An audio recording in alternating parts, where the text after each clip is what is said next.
Hello, and thank you for joining us here for this series, New Life series. Hello, Dr. Laitman. Hello, everyone. Hello, Nitza Mazos.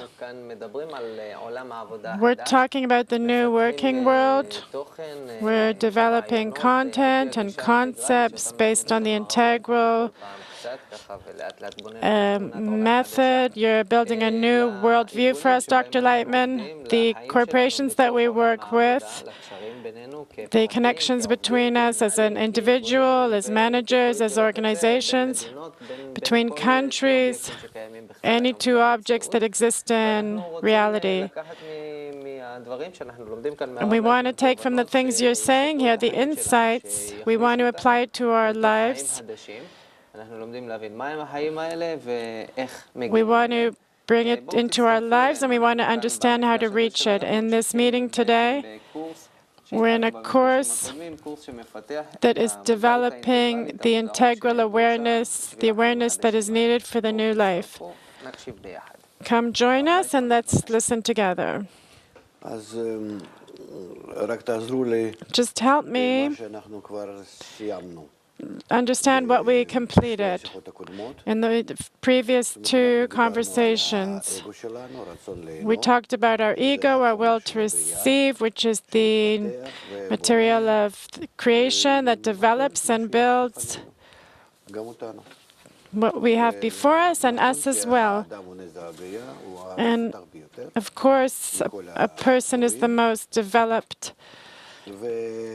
part of this, and he developed after many years, millions, billions of years on Earth.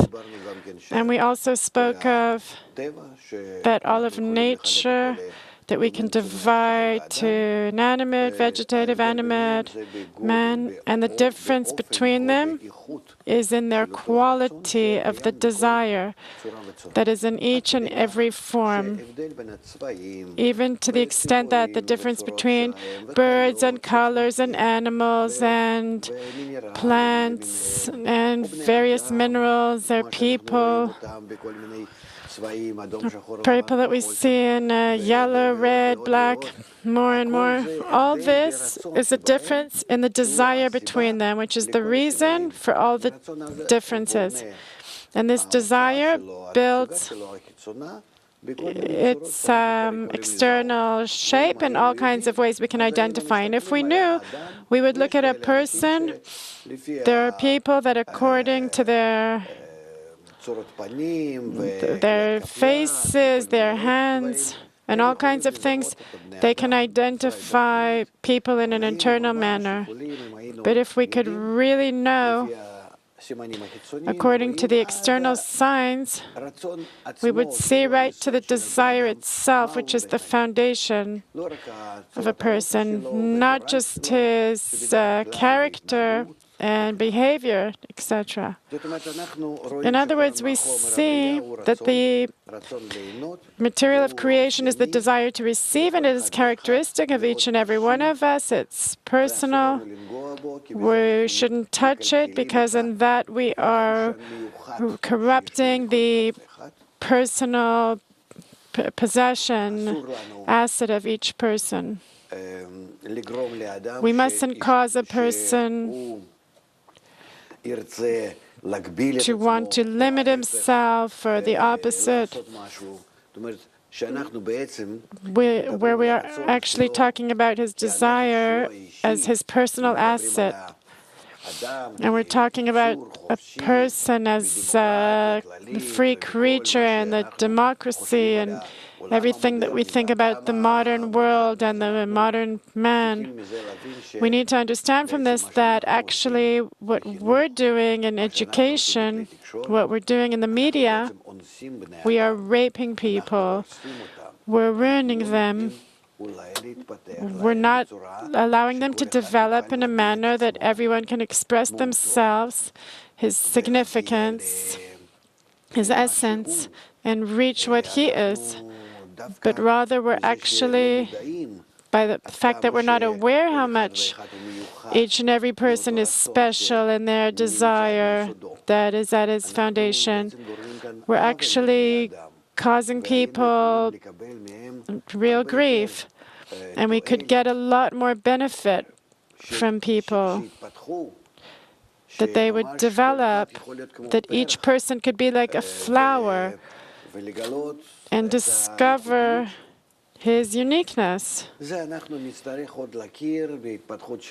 This we'll have to get to know in our development and correct in the future, and we'll reach it.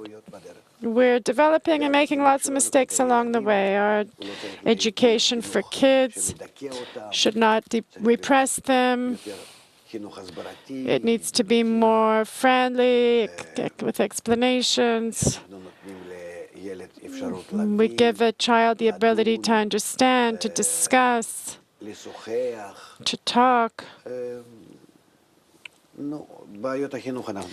The education issues we'll talk about separately, but rather the will to receive, our main desire. We spoke that we are developing, not that nature is developing us from inanimate, vegetative, animate, and human, but also humans continue to develop in inanimate, vegetative, animate, human, that is in the man. These are the stages of our development. That if the primitive form was, I also spoke that it's divided into historic periods.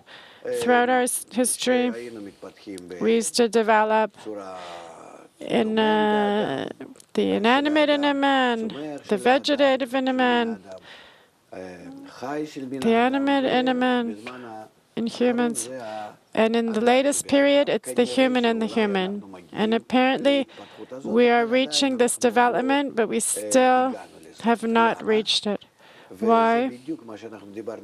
This is exactly what we spoke about, the lack of proper development, the lack of correct education for a man, because to develop a man in a man, we need to give him freedom. We have to develop the human that's in him, the unique personal part that we can develop only by, just like a plant, we need to know what to add to it, what kinds of garbage, what kind of air, what kind of humidity, warmth, what kind of sun, in what direction, at what time of day. We need to know these things. The problem is that we don't know who man is, not the external person. The person that we see is at the animate level, but the human that is inside a human is an internal thing inside, and that's what we don't know. We spoke about it a bit. The problem is that psychology that we're learning cannot really help us because it's not science.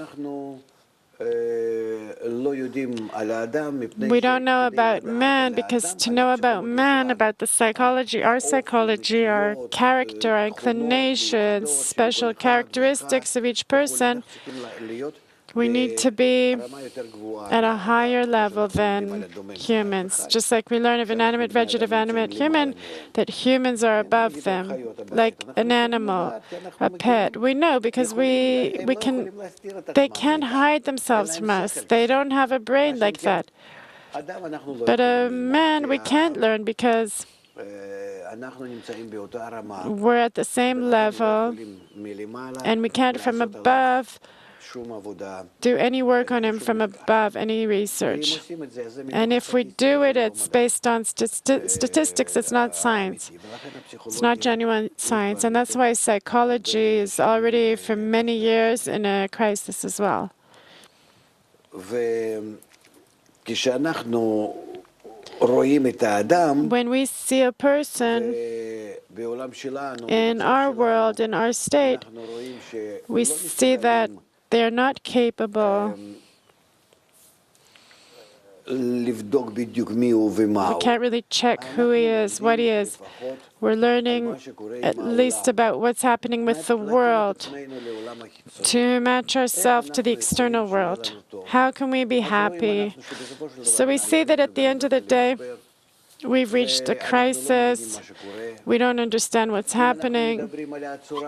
If we're talking about the state of humanity, we see that if there were countries at one time, and cities used to be in conflict, and countries, and maybe Russia and America were up until recently in conflict. Then Russia fell, and now America's falling. And the world is like getting a form that's not clear to us. There's no power managing the world. We see the world is getting to like a round shape, that everyone's in the same level of importance and the same level of integration and connection between them. The world is getting like a round shape, and people as well. They are more and more getting a round shape. There's no masters and slaves. There's no difference if you're black, if you're white, if you're European or Asian. Everything's getting mixed up. Also in culture and in education, same junk food and same Coke and etc. Same habits, more or less. Music, it's all floating from one place to the other. Cell phones, internet, connecting the whole world. In 20 years, we're all completely in something. We have no taste. We have no desire to go to some place because we know through the internet all the places, and we have no urge. What else can we see? What's something new? The world is becoming something very close, and people are not actually. And here we see that for us it's hard to get by in the world. But the crisis that we see is beginning to do its work on us. It's beginning to bring us closer to one another, because we are starting to feel, all of us, in one boat. I already see the coming stages. People won't have money for gas. They won't be able to maintain their cars. We're going back to public transportation. I don't have the ability to buy all kinds of things I need in the house, like a drill, all kinds of things that I need once in a while, once every half year. Not every year. So I can maybe go take the neighbors or maybe some place where I rent these things. In other words, there's results from the crisis, from us all going down in our assets, that it's going to bring us into, whether we like it or not, to connect between us.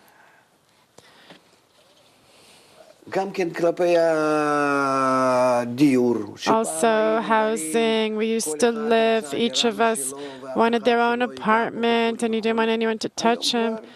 Today, we see that kids that ran away from their parents' homes are coming back because it's hard for them to maintain themselves. There's not a lot of work. You can't just go wild like we used to. And etc., etc. In other words, what the brain doesn't do, life does. Time does. Time takes care of. And many things like that I see how nature is actually arranging us the way it wants and not the way we want, according to our ego. Despite our ego, with the pressures and all kinds of small suffering, where people that feel things, we're running away from these blows, these suffering, and we're willing to compromise on lots of things that are already becoming inconvenient. If I need to pay for my apartment, and in that I'll limit myself, then I feel even it's more convenient for me to live at home with my mother, and I go back to her. And if I can no longer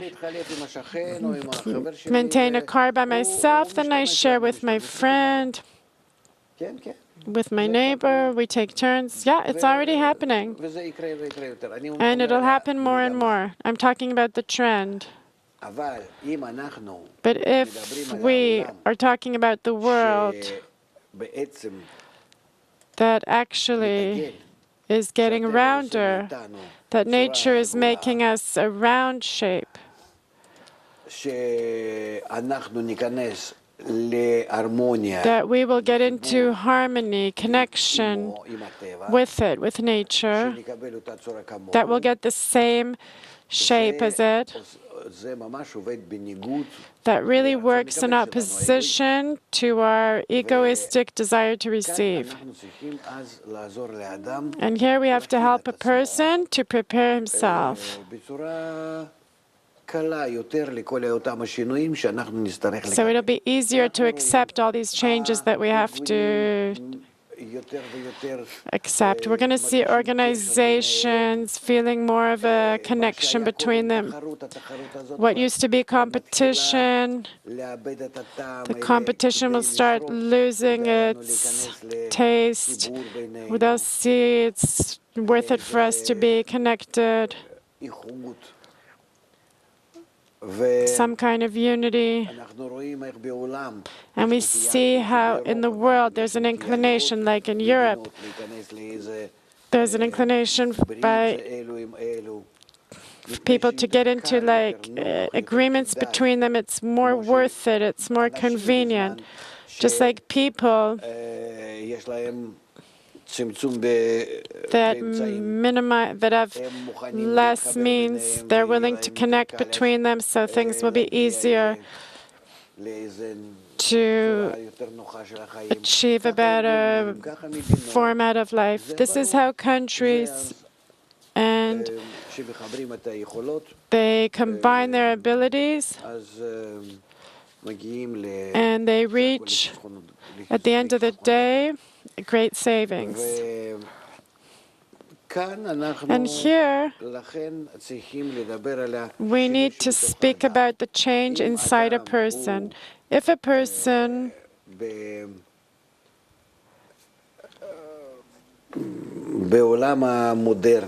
in the modern world has to, precisely, despite us developing over the last 100 years, to be each of us in his individual form. Now the opposite, it has to receive the opposite form, friendly, being friendly to others. Then we have to educate a person in this matter.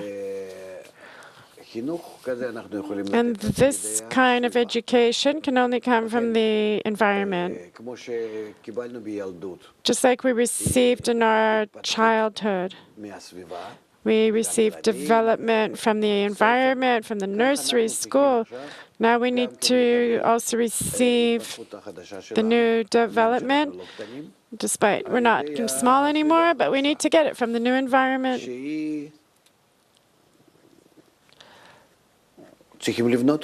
That we need to build it, that we need to arrange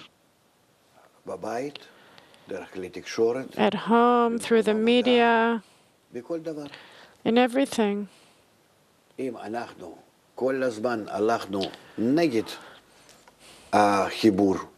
we go against the connection, we started divorcing and not even want to make a family and be connected to one another. And everyone is just some special peak by himself. Now we are more and more seeing ourselves precisely committed to be more closer to one another. And therefore, the influence of the environment has to be close to that, friendlier. In other words, We have to organize a new education for all of us.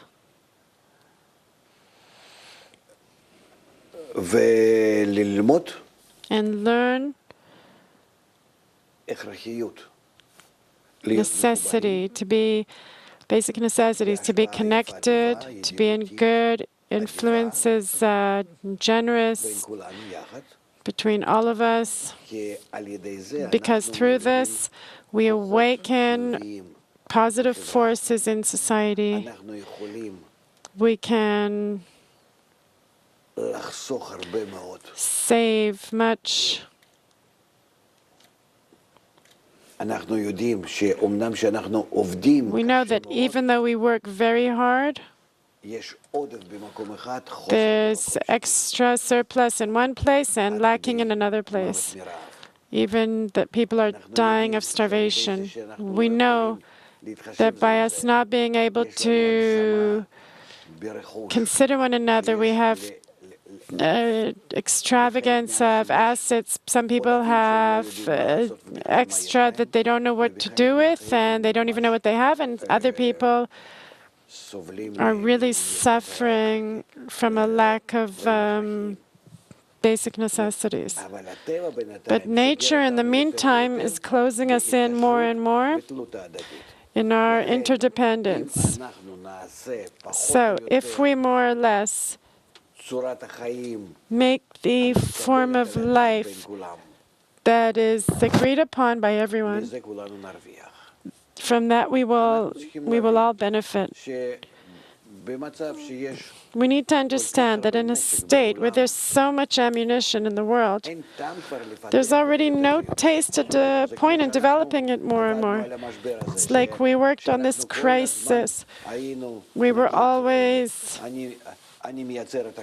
I make this cup, and I make a trick in it so that after half a year it'll break, so that you'll need to buy another cup in another half year and another half year.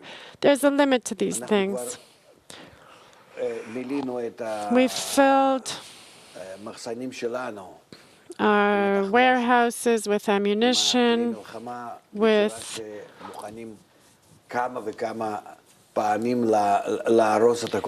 weapons that can destroy the world a few times over. So if we minimize these things, of course we'll all benefit. Nature is forcing us, that our development that is bringing us to a crisis is actually, just like we're forcing each person, is also forcing the countries to begin to think about minimizing ammunition.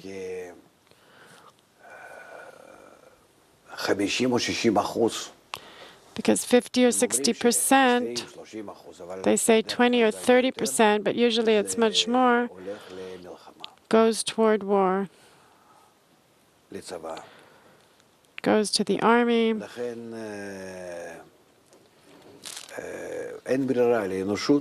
So humanity has no choice except through these blows that we're feeling from the crisis to begin to understand that we must get into a new paradigm. And in this new paradigm, the main thing is the combination in a person, not to destroy his ego, but rather teach him how we use this ego in the correct manner, in the correct connection between us. And here, as we spoke of, this is only by the correct environment, just like we got educated when we were little. This is what we need to receive now. We know how much the environment, through the media and through our relatives, through the people we know how it works on us. So if we're talking this way, let's now understand what we're doing here with you.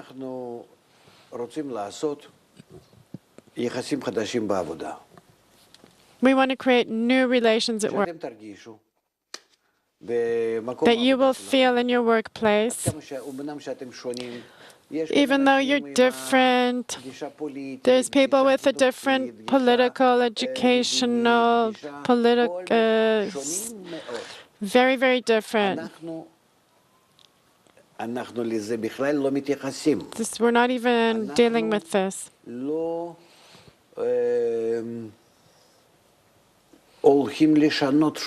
not going to change anything in a person. But rather, we're learning how, despite all the changes, to be in the proper connection. That is actually our goal. Therefore, what we need is to reach a point of dialogue, conversations, to a place where everyone can talk to others, accept the other in a simple manner, without holding that rock and knife behind our back. First of all, we're also humans. Everyone is allowed to have a different opinion. Everyone is allowed to think something else about someone else. And it's also in our nature.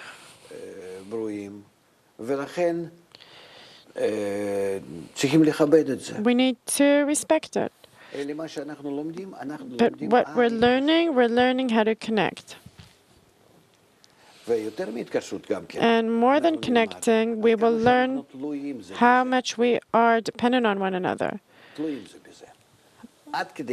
Even to the point where we exist between us, and we will also really see it in our avut, in mutual responsibility from the side of nature. If I do something determines what will happen with you, and that you do something even marginal defines what will happen with me, that's called that we are dependent. We are in mutual responsibility, because if we do good things, everyone will be better off. If we do bad things, it's the same. We're discovering now, through all kinds of research, how much there's a connection between people, not just between the trees and animals, but nature, the butterfly effect, and all these things. But we are talking about the tight connection between human beings, our thoughts, our desires. I'm not even talking about physically that we can really influence one another. Therefore, what we're learning here is a connection above all the differences that don't even relate to that. We want to be connected to one another in such a way that what I have, the way I look at life, at politics, that I'm different than everyone. I want to remain different, and you, and him, and him.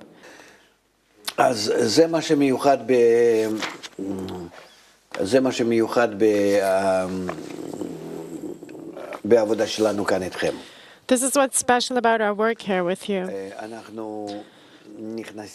We're getting into work that is called workshops, in which we'll learn how to speak to one another, how to accept the new world, the integral, global new world, that not according to our desire, but it's coming to us by force and obligating us to also be in the same global integral shape. It's like if you have a round aquarium, the fish has to be round. If we don't do it ourselves and we aren't prepared, then nature will do all kinds of exercises with us that will cost us more. We're also doing it because by connecting, within the correct connection between us, we will reach better results in our work, and we'll also have better relations, not just between us, but also between us and the managers, and we'll all benefit from it.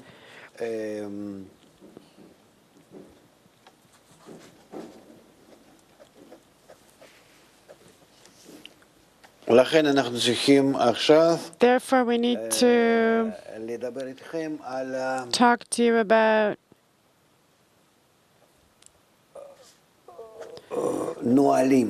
procedures, our procedures, the new procedures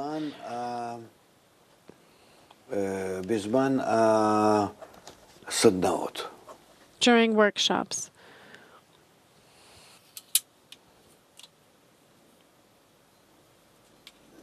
What do you have? What do you think? I just remembered how we ended the previous show. You left us in a very dramatic point, the point where you said we've reached a dead end. And actually, who is in a crisis right now? It's the desire. And there's not many options. There's only two options. And you left us hanging in like a thriller that you're on the cliff. You don't see lots of options. Down, there's nothing. You look down, or to do something that's not clear. So maybe from this point, you'll continue to lead us, because we've really reached a very dramatic point. It's an understanding in a person that there's nowhere to go. And you started the discussion today that you said our greatest asset is actually his desire. And what are we doing? We're always only investing in our external assets. What is nature doing? And it's basically taking our external assets and forcing us to come inward and invest in our inner assets. This is like a summary that I got from what you explained today. And you also spoke about the subject of the environment. You explained, you gave a very small explanation that nature, to develop the plant, it has to fertilize it, etc., to grow. In other words, we have to create conditions in the environment that will allow it to continue to develop. Same with us. The place we've reached is a place where nature no longer gives us the urge to develop in that direction. It's stopped. And we, people, have to learn to build our environment to create conditions in the environment that will help us develop this inner asset that we have, which is really today in complete opposition to what nature actually wants. It's operating in one direction, and we're operating in the other direction. It wants us to connect. So the first real question is that you are going to build an environment as if I'm missing some information. How do I build an environment without understanding to the end my nature? From this explanation, I understand that I do the opposite. I'm trying to be separate. I'm trying to go aside.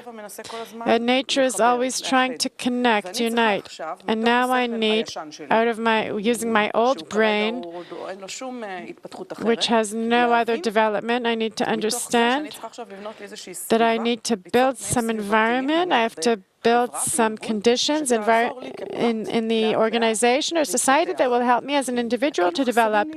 It's like I'm missing information. You're not missing. I'll tell you why. First of all, from the side of nature, I don't have a mother and father that will develop me onward in nursery and school like I developed when I was a child. From the side of nature, I don't have an environment that can influence on me and give me new habits. I don't have, on the one hand. On the other hand, nature is pressuring us and demanding that we change. And we know how to do it if we build media and all kinds of influences on people from the side of the environment. We need to, by ourselves, educate ourselves. We need to build conditions that we will get into and that will influence us. That's called the influence of the environment on a person. What else do we need to know to build our environment? I'll give you an example. One of the things that's happening today already in organizations, there's values. All the values that we're mentioning, they're on the list there very nicely. They're building a vision,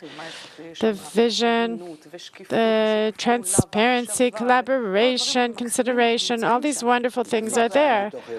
Inside the organization, they're on the wall, not in the heart. In other words, everyone knows in their head what has to happen. So then it's easier for us. So we come and implement it. So they've done half the work. So I can tell you that the situation in the organizations, they know what's right. They know that it's worth it to have that. The problem, the main problem, and that's where the big crisis is, that they don't manage to implement the values. They can't actually implement them in reality, even to a point where it turns out like it's pathetic. It turns into like a joke. It's fake. Just like all the ethics. This gap is a huge gap between what's correct and what's actually happening. The greatest question is really, how do we help everyone, the managers, the workers, all the executives, how do we help them implement these values? So maybe we don't need what we spoke of up till now. We come to there. We see this nice list they have, the vision that they have, and we take upon ourselves responsibility to implement it actually, in reality. So they did all the preparation for us, we could say. And it's true, all the preparation exists. So it's simple. Why do we need all this 10 lectures, 2-hour lectures each time? Everyone's sitting. They understand, they don't, they fall asleep. I think that everything you gave us up till now is very important, in my opinion, for the executives. And why? Because executives, especially the big ones, the CEOs, they see themselves as leaders. And what's a leader?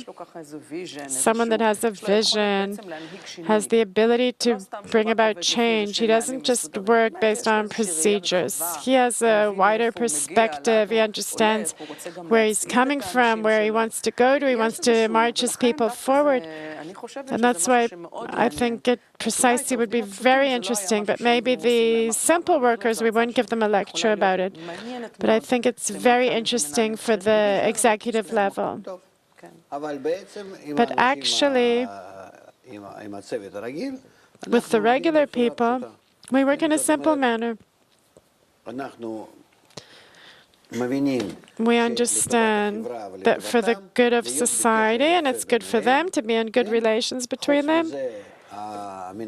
And apart from that, the managers think like this, and that's why we implement. So we just need to explain to them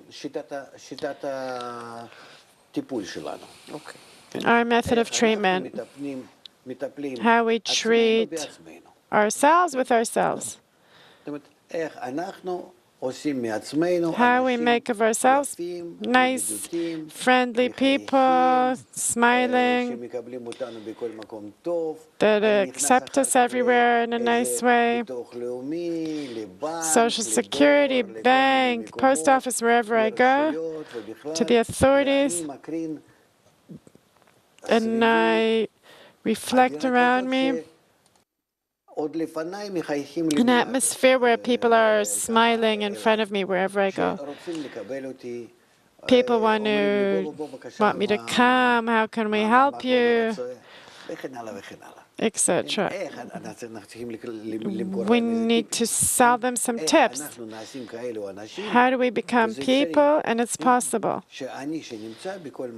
that I, who am in every place, people, it's pleasant for them, it's convenient for them, they're drawn to me. They really feel good next to me. When I'm next to them, they feel that I'm not taking their place. When I'm next to them, they feel from me convenience, warmth, beauty, something that's pleasant. They don't want to say goodbye. They don't want to part. These are things that it's good for us to learn. These are things that we really need to demonstrate. That a person is good in life everywhere, here, abroad. You don't need to speak about it. You don't need language. But your inner state is working around you with this radiation, that's how people feel. I don't even want to talk about animals. Even pets will feel it. So let's learn. At the end of the day, it helps us to control in a nice, easy way, not to take advantage of, but to control others with our good relation to them. We can calm things down, lots of situations that can break out. We can do lots of things. So, for that, we need to know how a person changes. How from a regular average person, egoistic person,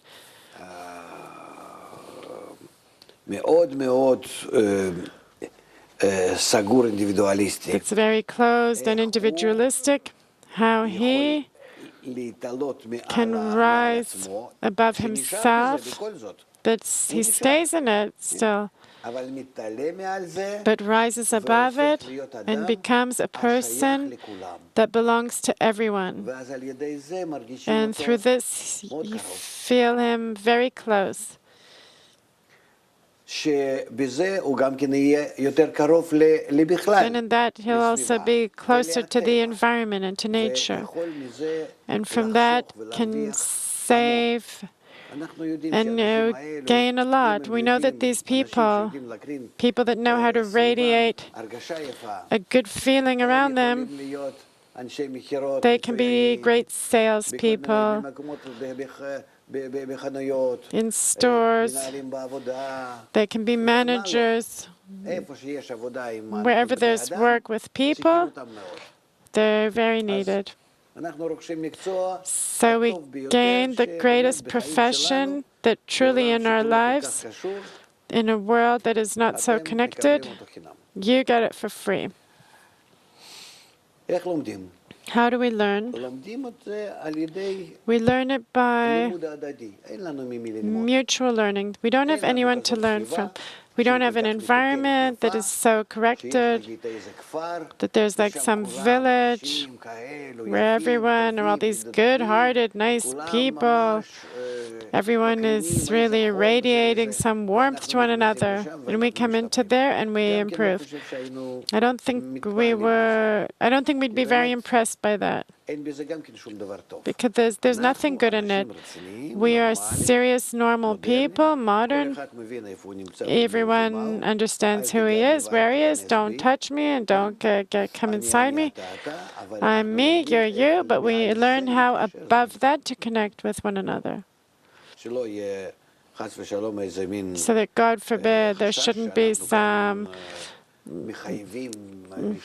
concern that we're coming to change something, but rather, if you want to be good and want to be accepted everywhere, you will be able to work this. And at work, this is what people want to see from us at the workplace. So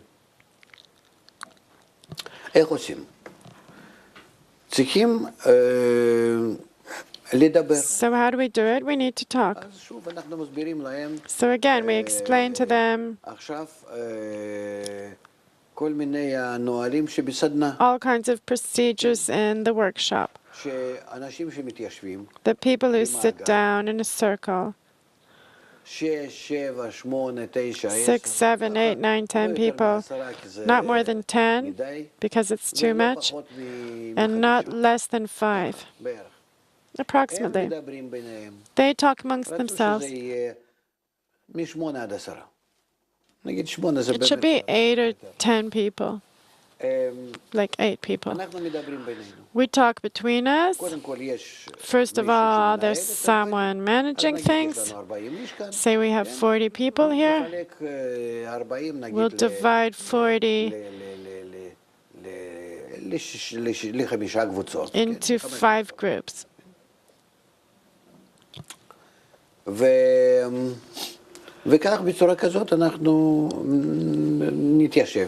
And we'll sit down and we'll begin to explain to them, let's talk about man's nature,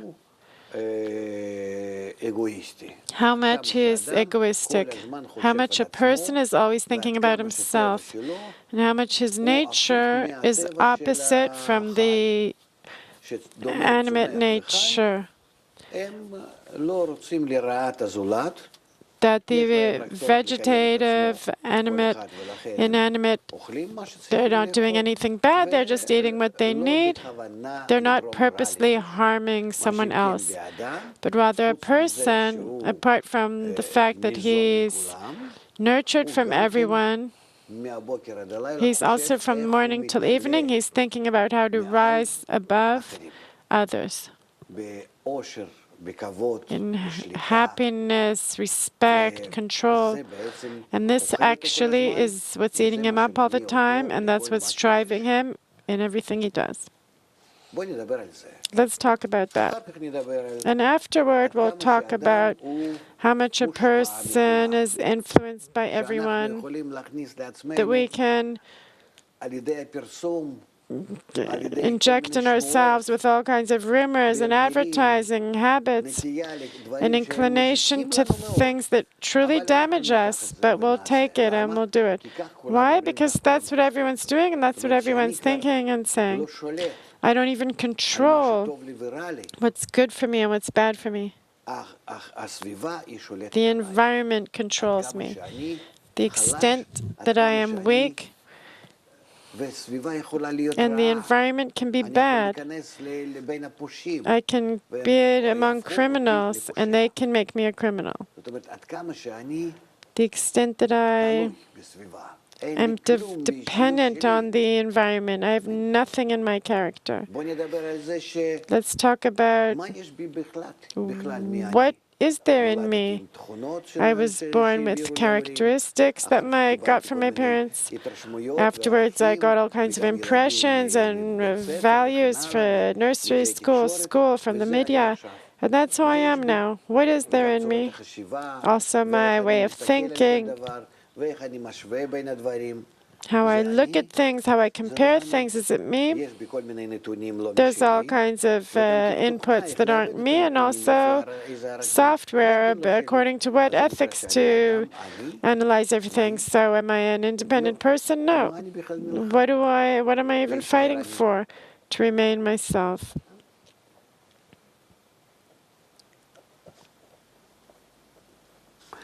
How do we waste our lives? On what? On me having to look better to other people. That in some place where they'll see me once, they will look at me with respect, with appreciation. For this mystical moment that could maybe happen at some point, I'm willing to work my whole life. My whole life. I'm imagining to myself, but they'll look at me like this, and it's something. And then I work, and I work very hard, and it won't happen, but I'm working for that. In other words, I sacrifice my life, time that I can't get back, only to fill myself with all kinds of fillings that are not mine, and all kinds of lackings that I'm filling are not mine, but I receive them. So I'm truly a slave of the environment. I don't even know myself. I don't know who I am. There's no such thing. There's no such term, me, because I am the animate, and everything else that's called the human in me, they made me like that. It's passed down to me, and it's from the environment.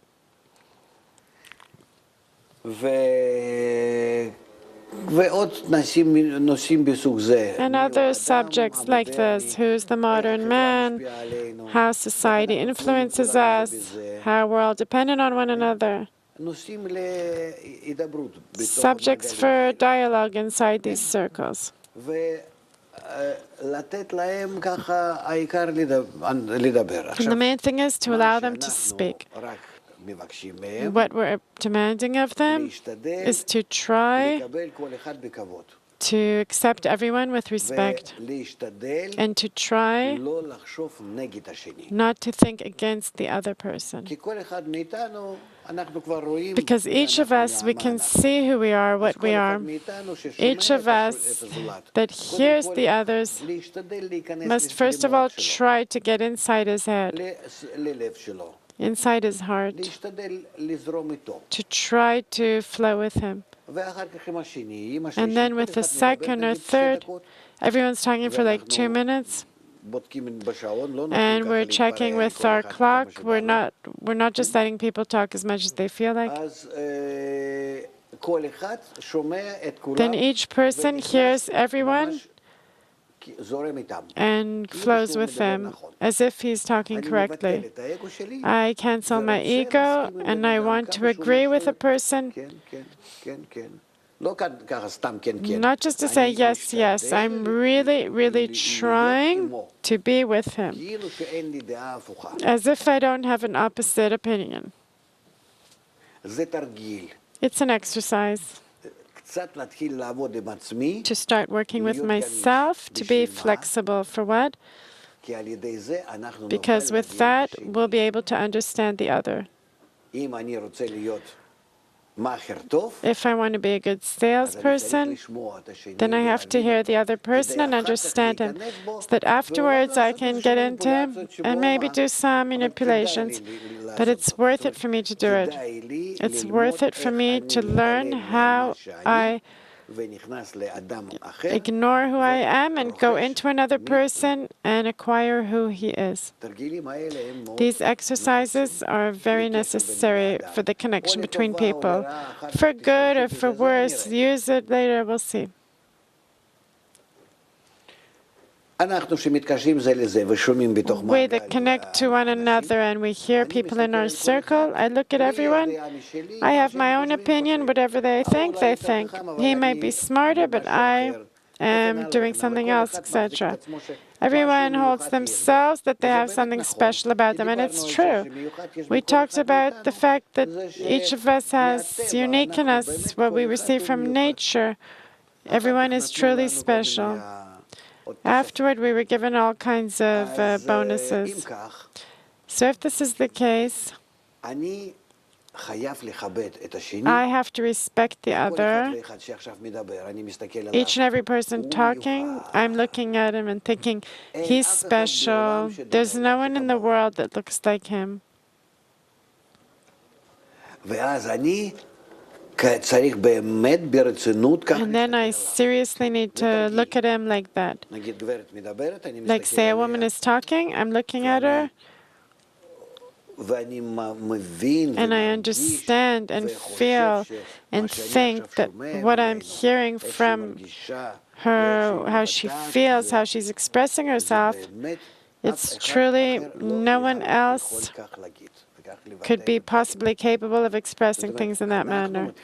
We begin to now understand that it's possible to get into the women and know them and flow through them, get inside them, and there's an entire world in there, and I can be with them. I can begin to see this one thinks that one thinks this. It's like I'm being inside a person. That's on the one hand. On the other hand, in that I don't cancel what I have inside. I just learn how do we, in order to cancel myself, because if I don't cancel myself, then I won't hear him.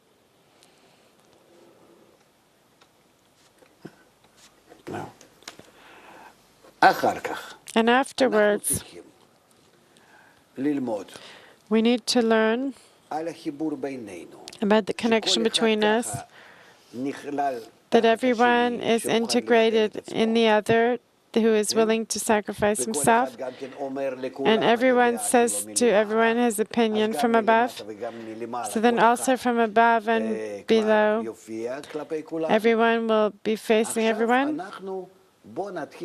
So let's start an exercise where we all want to be connected.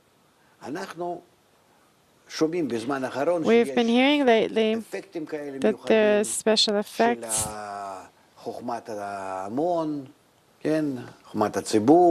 of the wisdom of the people, that the connection between people has some special ability to foresee things, to decide things in advance, and reach the correct decisions. Maybe we'll be able, between us, to build such relations where we'll create conditions for solutions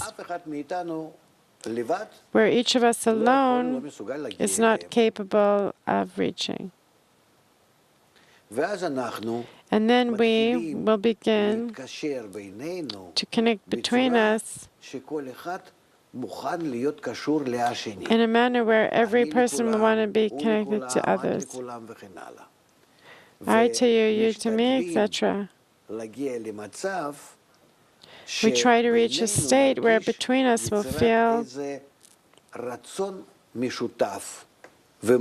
a common desire and common mind between everyone.